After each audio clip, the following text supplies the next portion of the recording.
बोलो जयकारा बोल मेरे श्री गुरु महाराज की जय। श्री सतगुरुदेव भगवान की जय। गुरुमुखो अक्सर देखा गया है जिन्हें नामदान की बख्शिश हुई है, कुल मालिक की शरण जिन्हें मिली हुई है,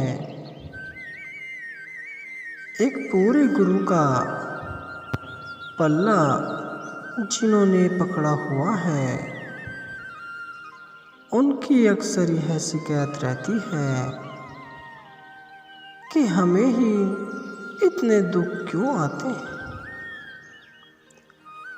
जबकि दुनिया में और भी बहुत लोग हैं जो कि पता नहीं कितने गलत कार्य करते हैं, लेकिन वह फिर भी ऐशो आराम से रहते हैं, आराम की जिंदगी जीते हैं, चाहे भी वह कितने ही पाप क्यों न करते हैं, उन्होंने कितनों का दिल क्यों न दुखाया हो, लेकिन फिर भी वह सुखी हैं, उनके जीवन में सुख ही सुख है। और अगर दूसरी तरफ की बात की जाए, जिन्हें नाम की बख्शिश हो गई है, जो सत्संगी हो गए हैं,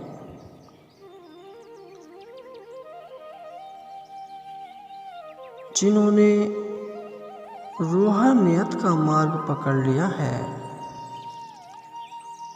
जो इस मार्ग पर चल पड़े हैं, अक्सर देखा गया है कि उन्हें ही ज़्यादा दुख झेलने पड़ते हैं। तो ऐसा ही एक प्रश्न एक अभ्यासी ने सतगुरु के आगे रखा था कि हे सतगुरु, हे सच्चे पातशाह, सत्संगियों की अक्सर शिकायत रहती है कि उन्हें बहुत दुख तकलीफ झेलनी पड़ती है, जबकि उनके जीवन में तो आनंद होना चाहिए, सुख होना चाहिए, क्योंकि उन्हें नाम मिल गया और वह रूहानियत से जुड़ गए हैं, मालिक से जुड़ गए हैं। लेकिन होता इससे उल्टा ही है, उन्हें बहुत मुश्किलें सहन करनी पड़ती है, बहुत दुख झेलने पड़ते हैं। ऐसा क्यों होता है, कृपया आप बताइए। तो जब यह प्रश्न सतगुरु ने सुना, पहले तो सतगुरु ने थोड़ा सा मुस्कुराए, उसके बाद सतगुरु कहते हैं कि आप यह जानना चाहते हो कि आखिर जो सत्संगी हैं, जो मालिक से जुड़ गए हैं, उन्हें ही इतने दुख क्यों आते हैं, जबकि उन्हें नाम की बख्शिश हो गई है। उनके जीवन में तो सुख होना चाहिए। आप यही जानना चाहते हो, तो इसका जवाब यह है कि अगर हमने सोने की परख करनी हो तो पहले उसे अच्छे से रगड़ना चाहिए। उसे घिस कर देखा जाता है, उसे रगड़ कर देखा जाता है कि यह वाक्य ही असली सोना है, यह असलियत में ही सोना है। इसके बिना हम उसकी परख नहीं कर सकते। परख करने के लिए उसको रगड़ना पड़ता है, देखना पड़ता है, तराशना पड़ता है, कि यह वाकई ही असली सोना है, तो ऐसे ही जिन्हें नाम की बख्शिश हो जाती है, जिन्हें एक पूर्ण संत महात्मा द्वारा नाम मिल जाता है, उनको बेहतर बनाने के लिए, उनके कर्मों को खत्म करने के लिए उन्हें दुख झेलने पड़ते हैं। क्योंकि जो भी मालिक का प्यारा मालिक से जुड़ जाता है, उसे नामदान की बख्शिश हो जाती है। वह इस मार्ग पर चलने लगता है, तब उसे बहुत मुश्किलों का सामना करना पड़ता है। क्योंकि यहाँ पर सद्गुरु कहते हैं कि सालों के कर्म महीनों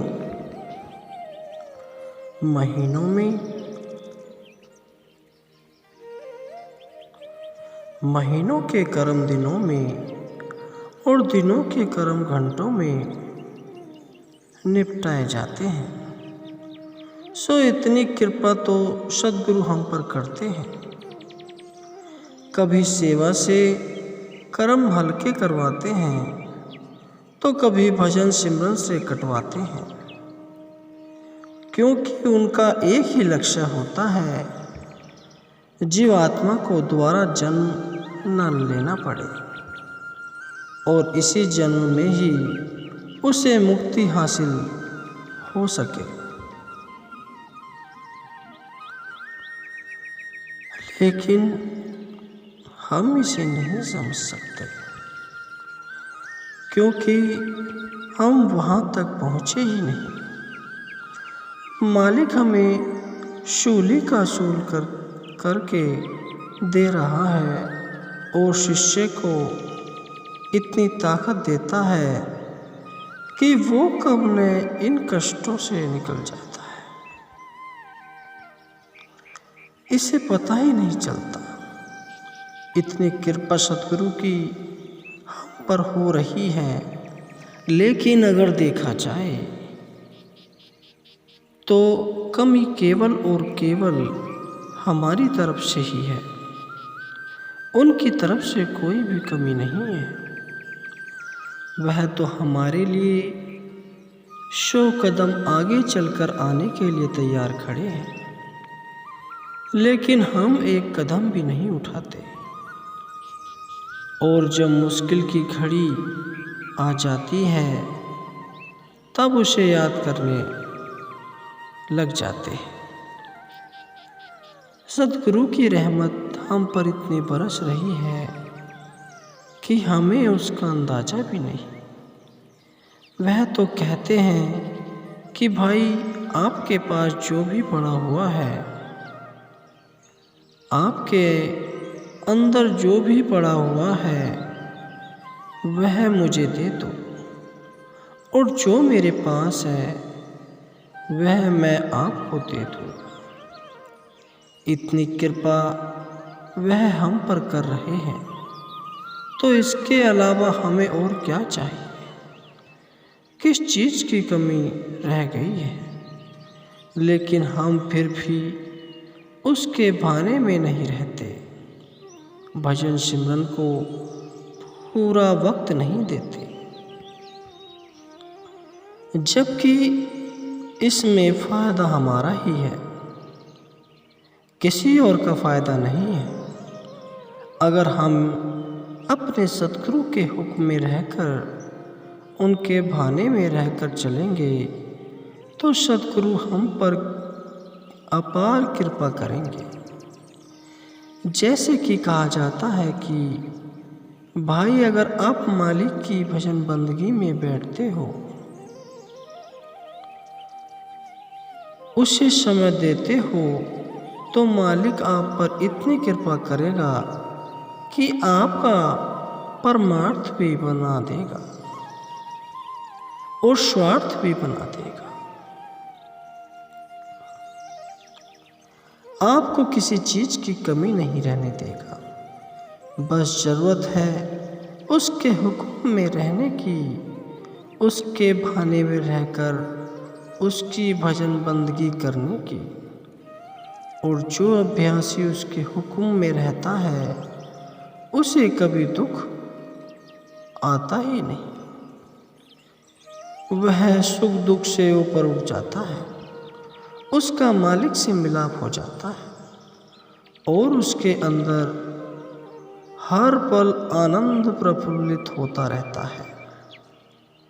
उसके अंदर पल पल आनंद के झरने फूटते रहते हैं। वह कभी उदास नहीं होता क्योंकि वह अंदर से मालिक से जुड़ गया है और मालिक परमानंद है। इसलिए तो देखा गया है कि जो संत महात्मा होते हैं वह इतने खुश रहते हैं, उनके अंदर पल पल आनंद के झरने फूट रहे होते हैं जो कि हमें दिखाई नहीं देते, और वह सुख दुख से ऊपर उठ जाते हैं। उन्हें इन चीज़ों से कोई फर्क नहीं पड़ता और उनके अंदर हर पल आनंद बना रहता है। इसलिए तो वह हमें भी प्रेरित करते हैं कि भाई भजन सिमरन करो, इसके अलावा आपका पार उतरना नहीं हो सकता। अगर आप नहीं करते हो तो आपको बार बार आना पड़ेगा, बार बार जन्म लेना पड़ेगा। इसलिए अभी भी मौका है, क्योंकि मौत के बाद किसी ने हमें कुछ नहीं दे देना और ना ही हम कुछ कर सकते हैं। जो भी करना है अभी करना है, इसी वक्त करना है। कल किसने देखा है? और अक्सर फरमाया जाता है कि भाई समय बहुत थोड़ा है, इसे व्यर्थ मत गवाओ, यह बार बार नहीं मिलेगा। अभी भी समय है, अभी भी बहुत कुछ किया जा सकता है, क्योंकि बाद में रोने और चिल्लाने के अलावा हमारे पास कुछ नहीं होगा। अगर हमने जीते जी मर कर नहीं देखा तो हमारा जन्म लेना वह व्यर्थ हो जाएगा और फिर से दोबारा आना पड़ेगा। और जब तक उस नाम धुन को हम नहीं सुन लेते तब तक बार बार आना पड़ेगा, बार बार जन्म लेना पड़ेगा और यह चक्कर चलता ही रहेगा। और जो नाम की कमाई करते हैं वह मालिक में विलीन हो जाते हैं, उनका फिर से जन्म नहीं होता, वह मालिक में मिलकर उसका स्वरूप हो जाते हैं और इस जन्म मरण के चक्कर से छूट जाते हैं और उस परमानंद में समा जाते हैं।